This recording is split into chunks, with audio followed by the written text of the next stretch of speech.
The smell hit me first. A sour, damp closet smell clinging to my 10-year-old nephew, Leo.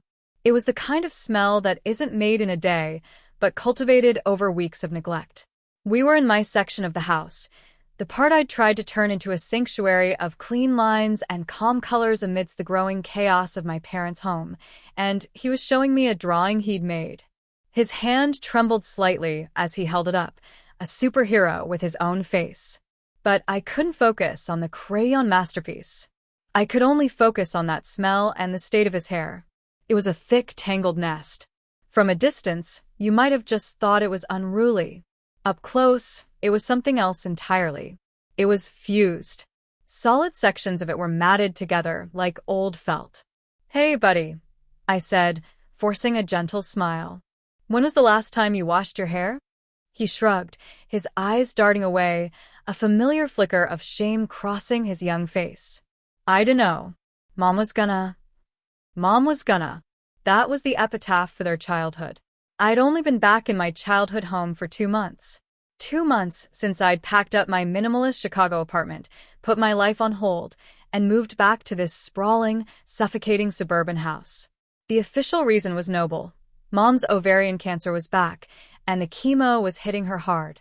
Dad, silenced and frustrated by the stroke that had stolen his mobility and his words 5 years ago, couldn't be her full-time caregiver. My older sister, Jessica, who already lived here, had conveniently lost her driver's license after a DUI scare she'd downplayed into a misunderstanding. So, it fell to me, Chloe, the 29-year-old remote project manager with the flexible schedule and the reliable sedan. I was the designated savior. What I found was a rot that had nothing to do with my mother's illness. The house was bisected, not by walls, but by an unspoken treaty of avoidance. My parents occupied the ground floor. I took my old bedroom and the adjoining office upstairs. And Jessica and her 4 children had the converted attic and the 2 adjacent bedrooms, a space she treated like a sovereign nation of chaos, a place my parents rarely ventured. They were too tired, too sick, too overwhelmed. They assumed she was handling it. They were wrong. That day, I took Leo to a salon, a place with bright lights and the chemical smell of hair dye. I told the stylist, a woman with kind eyes and purple-streaked hair, that he'd gotten gum stuck in it. It was a flimsy lie, and we both knew it. She gently probed the matted sections.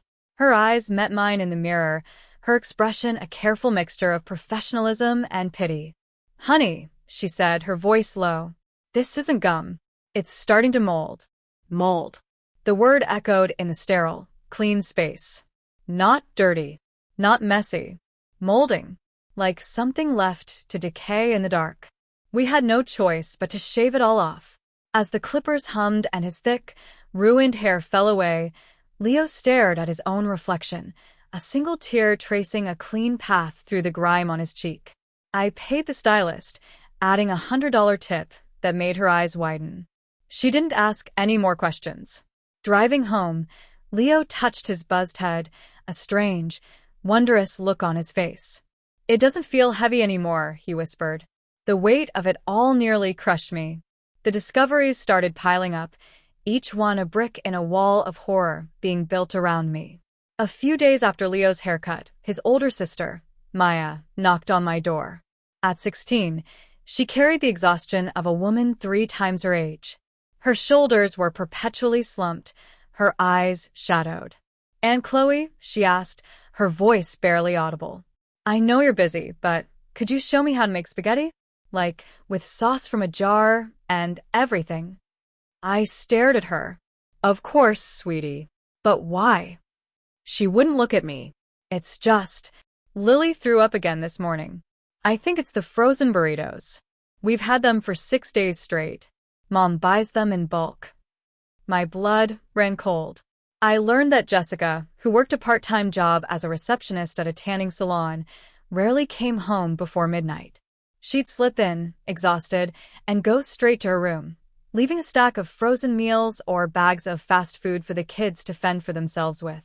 Maya, the 16-year-old, was the de facto parent to her 3 younger siblings, including an 11-month-old baby, Noah. She was getting them ready for school, feeding them, putting them to bed. She was also failing 3 of her junior year classes. The breaking point, the moment my simmering anger boiled over into something cold and sharp, came a week later. It was a Tuesday.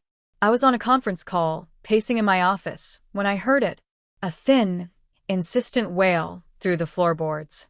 Baby Noah. I muted my microphone. The crying continued, desperate and rhythmic. 10 minutes passed. 20. I ended my call and went upstairs. The door to their section was ajar. A wave of stale air, smelling of sour milk and unchanged diapers, washed over me. The kids' rooms were a disaster zone of clothes, old food containers, and scattered toys. In the main attic room, Noah was standing in his crib, his face purple, tears and snot streaming down his cheeks. He was soaked through, and his little hands were gripping the bars so tightly his knuckles were white. He was alone. Maya, Lily, and Leo were at school. A frantic search confirmed my deepest fear. Jessica's car was gone. She had left her baby at home, assuming, I suppose, that I would eventually hear him, that I would handle it, that I would always be there to clean up her mess. I picked him up, my body trembling with a rage so profound it felt like a physical illness. He quieted instantly, his wet face burrowing into my shoulder. I changed him, fed him, and sat with him in my clean, quiet living room, watching the sunlight stream through the window as he slept on my chest. I did not call my sister. I did not text her. I waited.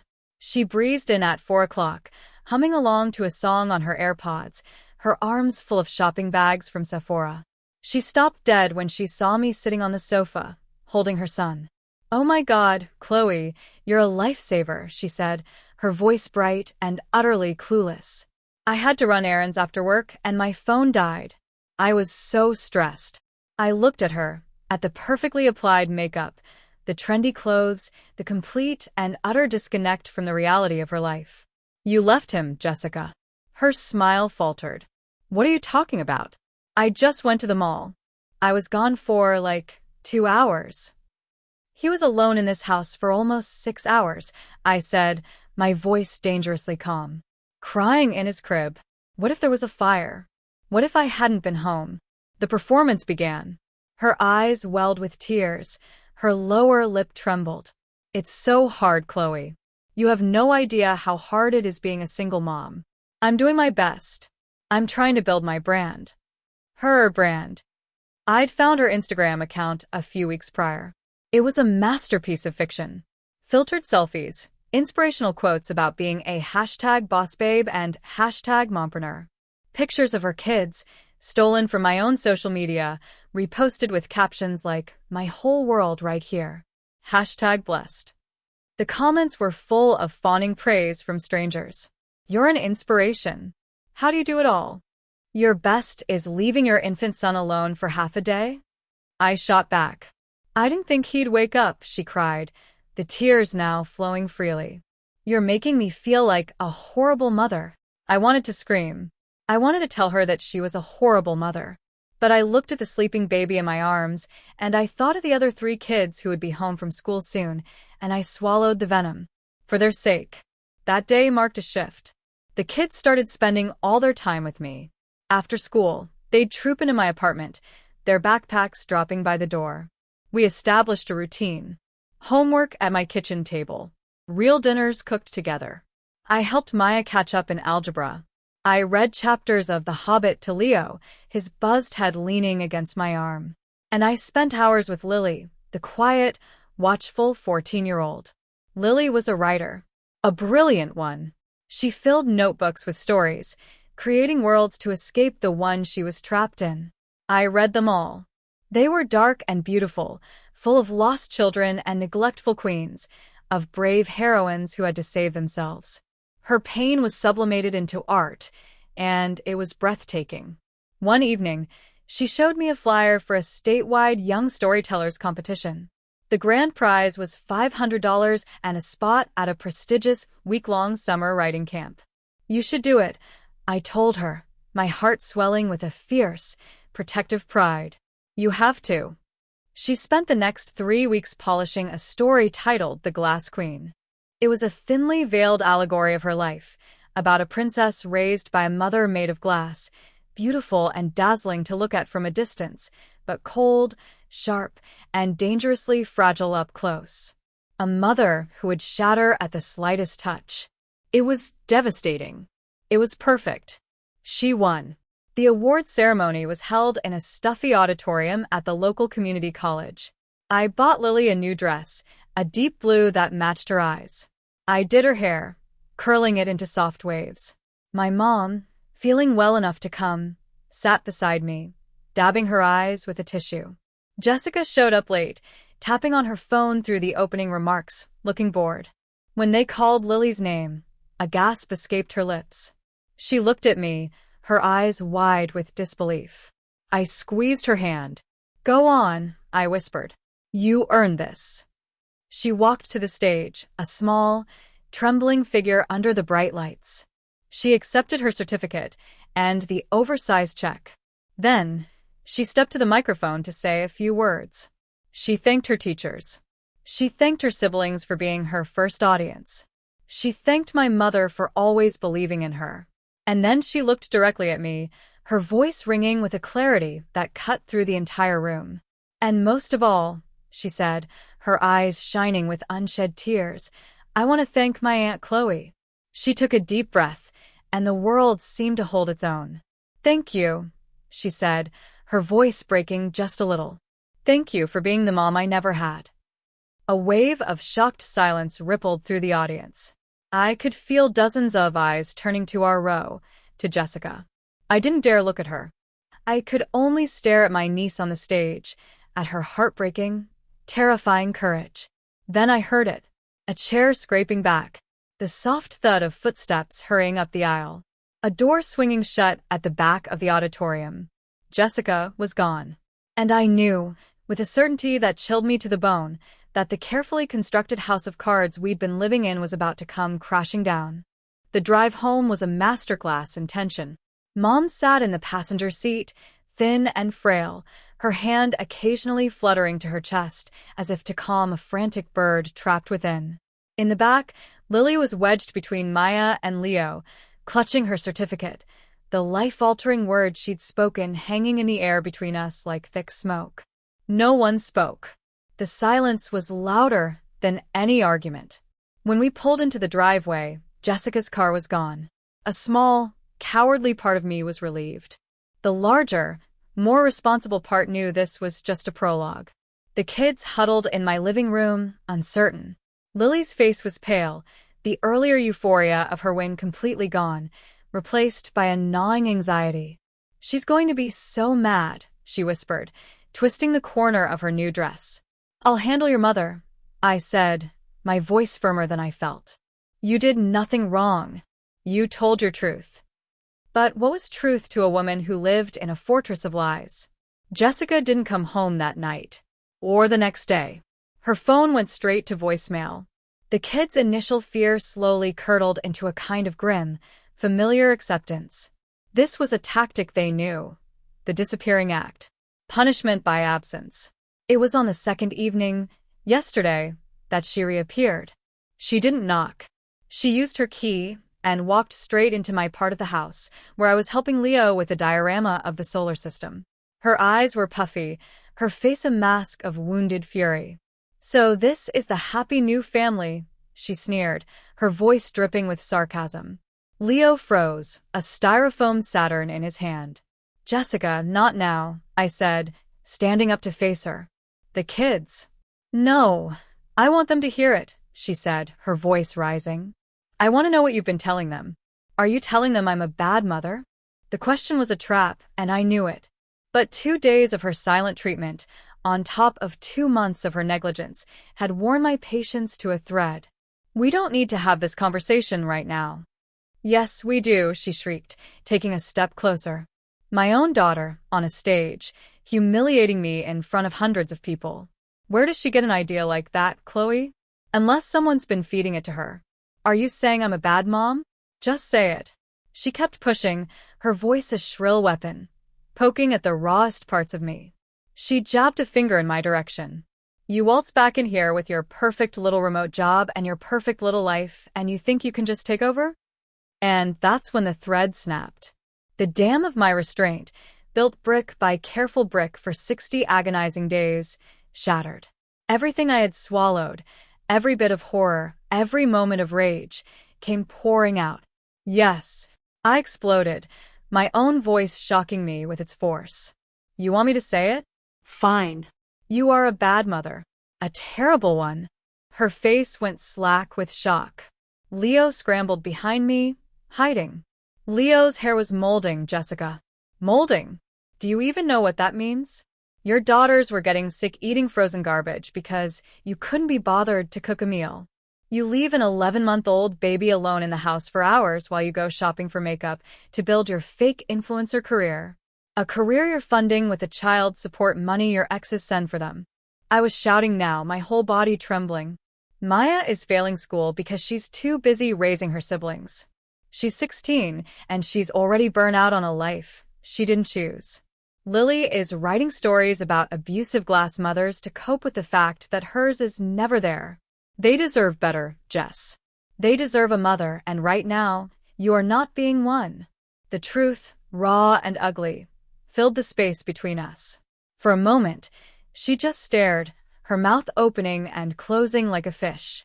The wounded act was gone, replaced by pure, unadulterated venom. I am doing my best, she screamed back, her face contorted. You have no right. You have no idea how hard it is. Your best isn't good enough. I roared. Your children are suffering, and I will not stand by and watch it happen anymore. That was it. The final blow. She looked not at me, but past me, to where Lily had appeared in the doorway, drawn by the shouting. Jessica's eyes, cold and dead, landed on her daughter. Fine, she hissed, her voice dropping to a venomous whisper. If you all hate me so much, then you're dead to me. All of you. She turned and stormed out, slamming the door so hard a picture frame fell off the wall. The silence she left behind was devastating. Lily's face crumpled, and a terrible, guttural sob tore from her chest. That was yesterday. The house has been a war zone of emotions ever since. My mother found out. She overheard the screaming, and when I came downstairs, shaking and drained, she and my father were waiting. I told them everything. The matted hair, the baby, the frozen food, the failing grades. My mother just sat there, her face getting paler and paler, the chemo already having stolen so much of her strength. Then she started to cry, silent, racking sobs of guilt and grief. I didn't know, she whispered over and over again. How could I not have known what was happening under my own roof? My father's reaction was terrifying. His face turned a dark, mottled red. The stroke had taken his ability to form complex sentences, but his rage needed no translation. He slammed his good hand on the arm of his wheelchair, roaring single, guttural words. Lazy. Nothing. Hurt them. He screamed things at the empty space where Jessica had been, threats that made my blood run cold. He was a man caged by his own body, and his fury was a terrifying thing to witness. The kids are broken. Lily has barely come out of her room. Maya is trying to hold it together, but her hands tremble constantly. And Leo is furious. He's not angry at Jessica. He's angry at Lily. You made her leave, he screamed at his sister earlier today, his little face streaked with tears. She's gonna take us away from Aunt Chloe now. It's your fault. The accusation struck Lily like a physical blow. A few hours later, Maya found her hyperventilating in the hallway. A full-blown panic attack.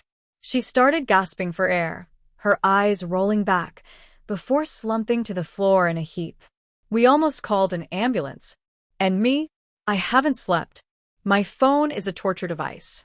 Every 10 minutes, it buzzes with a new message from Jessica. Their life was good before you came. You're poisoning them against me. You've always been jealous of me and my kids. You enjoy playing the martyr, don't you? I'm still their mother. You can't take them from me. I stare at the ceiling in the dead of night, the house groaning around me, and I feel like I'm at the bottom of a well. Did I go too far? Should I have held my tongue for the kids' sake? Was there a gentler way, a path I didn't see? Or was this explosion inevitable, a sickness that had to be lanced before it killed the whole family? I don't have any answers. All I know is that the house of cards has fallen, and I'm the one left sitting in the wreckage. The 2 days following the explosion were a form of psychological warfare.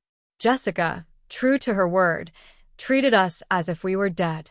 She didn't come back to the house, but her presence was a toxic phantom that seeped through the walls, primarily through my phone.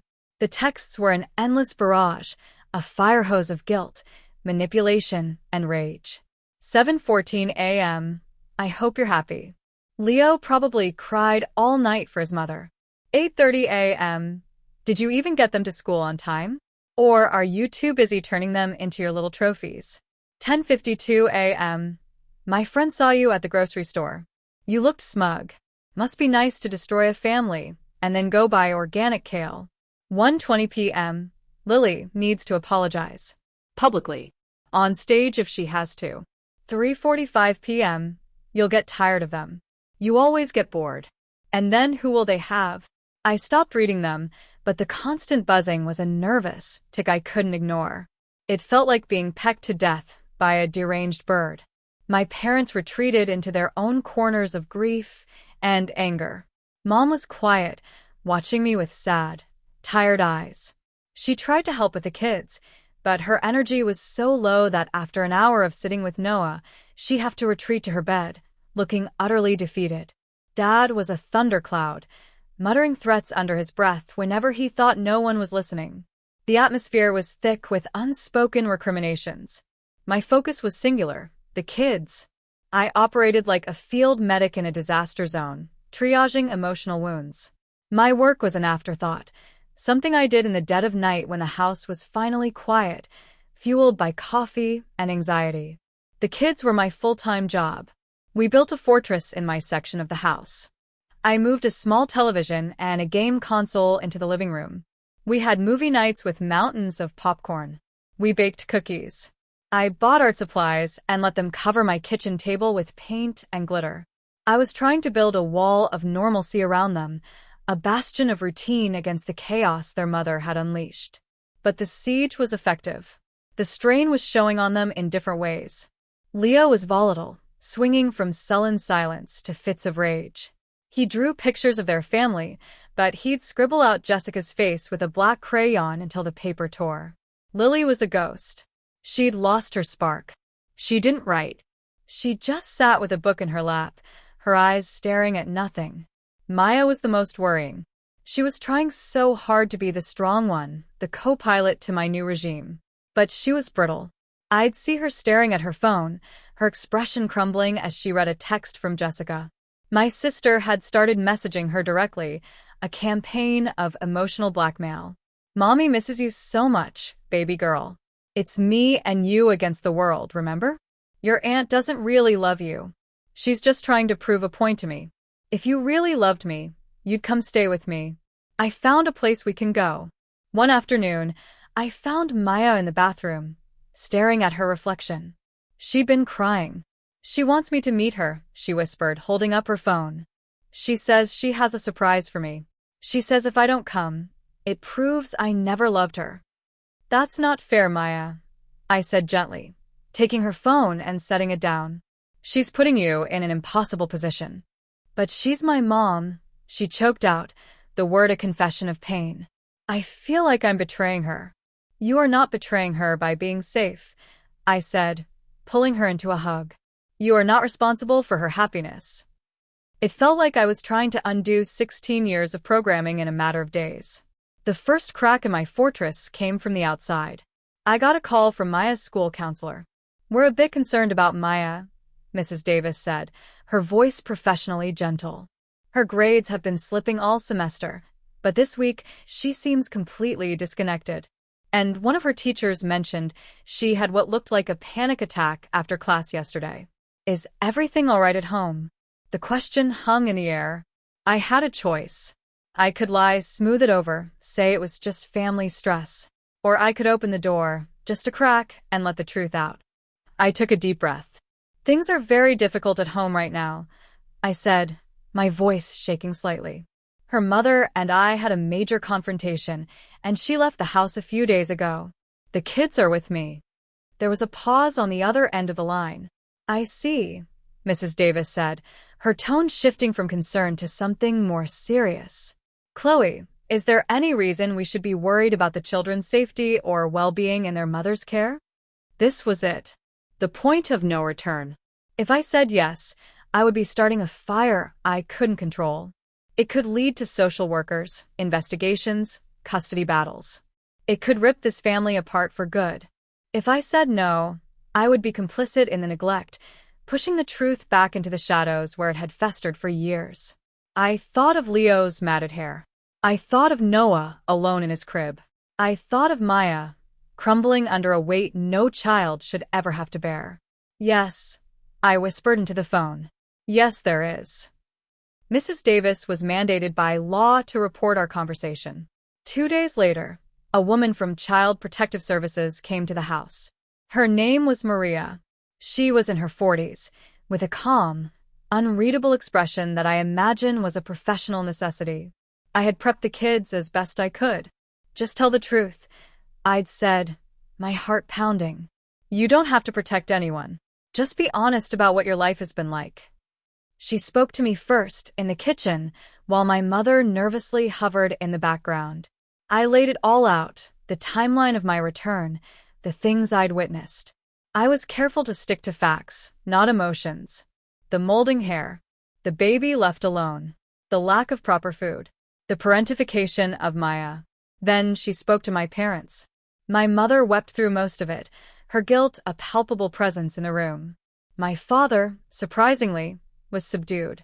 Faced with an actual authority figure, his impotent rage seemed to deflate, replaced by a grim, sorrowful resignation.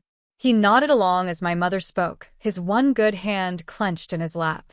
Finally, she spoke to the children. One by one in my office with the door closed. It was the longest 90 minutes of my life. I paced the hallway, straining to hear, but there was only a low murmur of voices. What were they saying? Would they be scared into silence? Would they try to protect Jessica?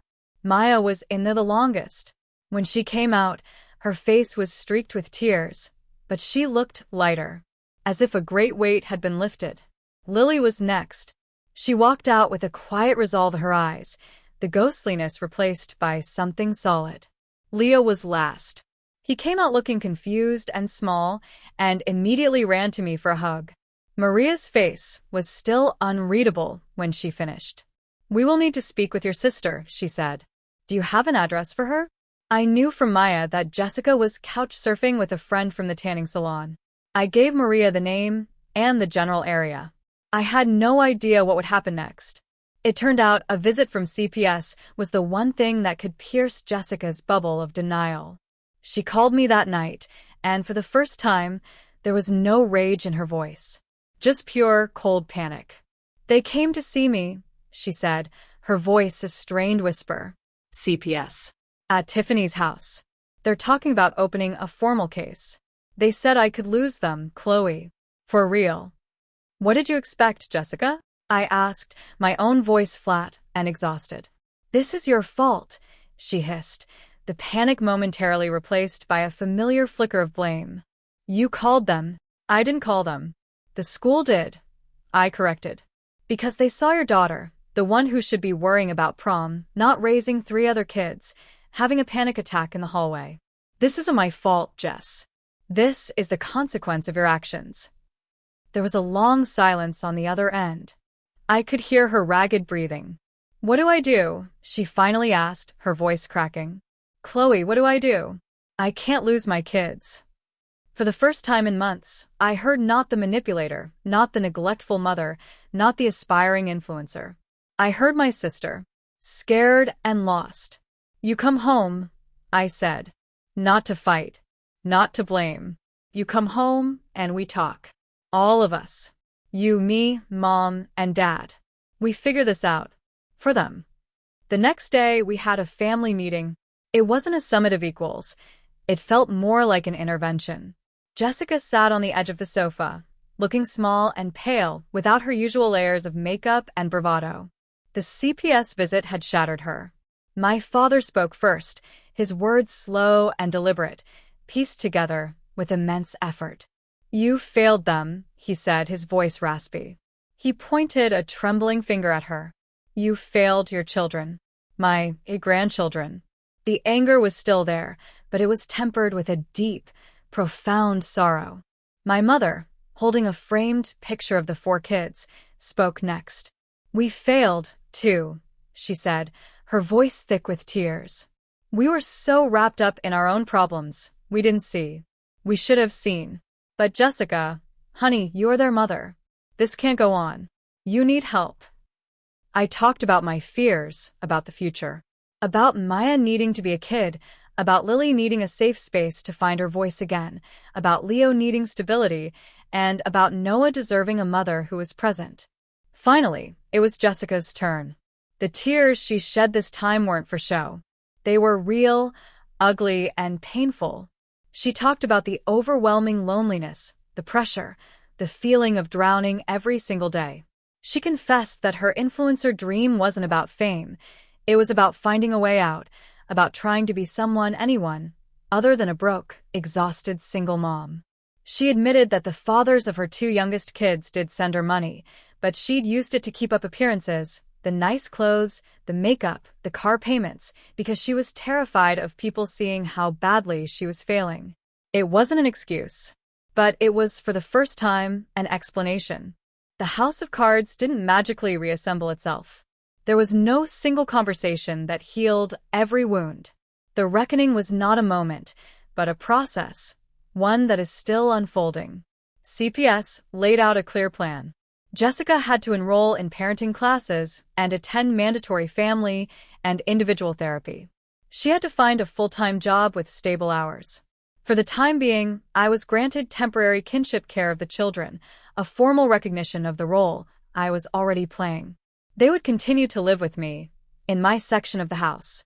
Jessica could live here, too, but the children's care was my responsibility. The first few weeks were excruciatingly awkward. Jessica moved back into her old room, and the house was full of a tense, fragile peace. She got a full-time job as a data entry clerk. It was boring and paid less per hour than the tanning salon, but it had benefits and a 9 to 5 schedule.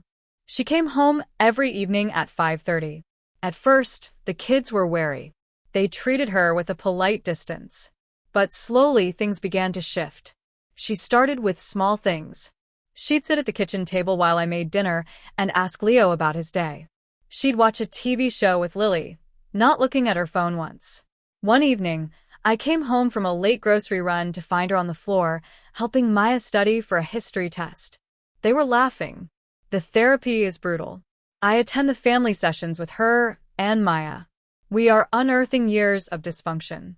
Jessica is finally being forced to confront the truth of her neglect, and Maya is learning to set boundaries, to say no, to let go of the responsibility she should never have had. My parents are more involved than they've been in years. Mom, on her good days, teaches Lily how to bake her famous lemon meringue pie. Dad, with his limited mobility, has found a new purpose. He sits with Noah for hours, reading him picture books, his gruff voice softening as he points to the colorful pages. He is making up for lost time. My life is not the one I planned. My minimalist apartment in Chicago feels like a distant dream. My world is now loud, messy, and revolves around school schedules and orthodontist appointments. Some days, I am so tired I feel it in my bones. I look at my sister across the dinner table, and I still feel a flicker of the old anger. It's not gone. Maybe it never will be. But then other things happen. Last week, I saw Lily at her desk, a notebook open, a pen flying across the page. She was writing again. The other day, Leo came home with a drawing. It was a picture of our house. All of us were standing outside. Mom and Dad, me, Jessica, Maya, Lily, Noah, and him. No one's face was scribbled out. We were all there, together, under one chaotic, crowded, and complicated roof. I don't know if our house of cards will ever be a fortress. It's still fragile. We're still learning how to trust each other, how to lean on each other without making everything collapse. But it's no longer built on lies. We are rebuilding, piece by piece, with something stronger, something more honest. And for now, that's enough.